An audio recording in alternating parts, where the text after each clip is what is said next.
Shreya class 2 में है आप और अभी गणित का पेपर है, पता है ना। तुम सोच रहे हो ना मैम यहाँ पे ढेर सारा नोट रखी है, क्यों रखी है ना। इसका बाद में पता चलेगा इसके बारे में। तो पहले सबसे हम लोग क्वेश्चन देखते हैं। कह रहा है दिए गए चित्रों में से कौन पूरा है, यानी पूरा चित्र कौन सा है ये बताना है आपको। बताइए कौन सा पूरा है। दिए गए चित्रों में से कौन सा आधा चित्र है, आधा कौन सा है। दिए गए चित्रों में से कौन चौथाई है, एक कोना। दिए गए चित्रों में से कौन लंबा है, लंबा छोटा। दिए गए चित्रों में से कौन सा भारी है। अब देखो क्या है, एक 10 रुपए का सिक्का, 10 रुपए का सिक्का, एक 5 रुपए का सिक्का और एक 2 रुपए का सिक्का, मिलाकर 17 रुपए हुए। जोड़ के देखो ये कितना हुआ है। सही है, सही है तो यहाँ क्या लिखेंगे, सही। 5 के 10 सिक्के मिलाकर 100 रुपए होते हैं। जरा देखो 5 का टेबल 10 बार पढ़ो तो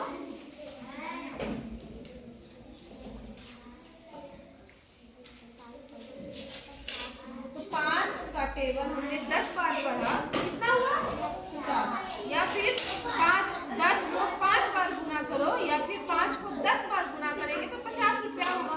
तो क्या 5 के 10 सिक्के, 5 का 10 सिक्का मिलाएंगे तो 50 होगा, नहीं 50 होगा ना, 100 नहीं ना होगा। तो ये कथन तो गलत हो गया, यहाँ हम गलत लिखेंगे। गीला कपड़ा वाष्पन के कारण सूखता है। अच्छा गीला कपड़ा है, जब धूप लगेगा तो वो वाष्पन के कारण सूखेगा, सूखेगा ना। जब गीला कपड़ा को हम लोग छत पे डालते हैं, लगती है, क्या होता है उसका पानी जो है क्या होता है, उड़ जाता है और उसके वाष्प बन के उड़ जाएगा और जिसके कारण कपड़ा क्या होगा, सूख जाएगा। तो ये स्टेटमेंट सही है ना, ये कथन सही है। बादल संघनन के कारण बनता है। एक चैप्टर था ना जिसमें आपका बादल वाला, बारिश वाला था ना, उसमें पढ़ाए थे ना कि बादल जो है संघनन के कारण क्या होता है, बादल संघनन के कारण बनता है। जब पानी क्या होता है, नदी या कहीं भी जो पानी जमा हुआ है, जब धूप की किरण उस पर पड़ती है, सूर्य के प्रकाश, तो वो पानी गर्म होकर क्या होगा, उड़ जाता है और संघनित होकर क्या बनाता है, बादल। शांत हो जाइए आप लोग। फिर है 1/4 रोटी, आधी रोटी से अधिक होती है। अब चलो रोटी है सपोज ये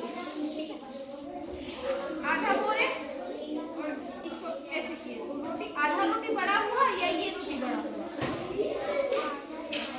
आधा रोटी बड़ा हुआ। क्यों शोर मचा रहे हो, बोल रहे हैं ना शांत रहने।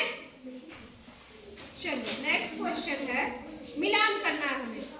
चाय गरम होगी या ठंडी, देखो इसमें कहाँ है गरम लिखा हुआ। हाँ आइसक्रीम ठंडी कहाँ है, ठंडी हो गई या गरम, तो कहाँ लिखा है ठंडी इसमें। एक रोटी के 4 बराबर टुकड़े में से एक टुकड़ा क्या कहलाएगा, देखो कहाँ है, 1/4। 50 रुपए का नोट देखिए ना, यहाँ भी नोट लगा हुआ है, तो बताओ इसमें 50 रुपए का नोट कहाँ है, मिलाओ उसको। 50 का नोट इसको हम लोग यहाँ मिला देंगे, 5 को कहाँ मिलाएंगे।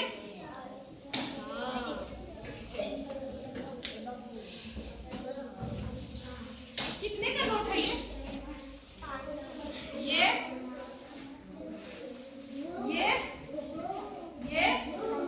और ये चलता है। अब 5 रुपए का नोट नहीं चलता, 5 रुपए का क्या चलता है, सिक्का। 10 रुपए का नोट और सिक्का दोनों चलता है। 20 रुपए का भी नोट और सिक्का दोनों चलता है, चलता है ना। चलिए ये देखो 20 का सिक्का है ना, ये 20 का नोट यहाँ है, 10 का सिक्का है यहाँ, 10 का नोट भी है, 5 का सिक्का है और अब 5 का नोट नहीं चलता है। 2 का नोट भी पहले चलता था, आप जब हुए भी नहीं होंगे ना तभी चलता था 2 का नोट, और 1 का भी नोट चलता था। तो ये हो गया आपका। अब चलिए ये कागज है, आधा कागज और 1/4 कागज, मोड़ के बताओ तो कैसे होगा, मोड़ के दिखाओ। ये क्या बना, चौथाई बोलो, ये क्या हुआ? एक चौथाई। यानी एक कागज का या फिर एक रोटी का जब हम 4 भाग करेंगे तो उसमें से जो एक भाग होगा उसको हम क्या कहेंगे? एक चौथाई। और जो आधा भाग होगा उसको क्या कहते हैं? आधा। और एक पता है। चलो, एक चीकू समझ ना पाया कहानी है आपके क्लास में, जरा कहानी सुनाओगे कि वो कहानी क्या था?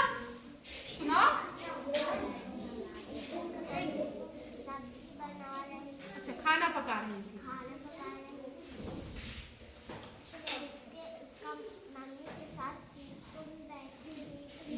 लड़का है चीकू ना, बैठा हुआ था।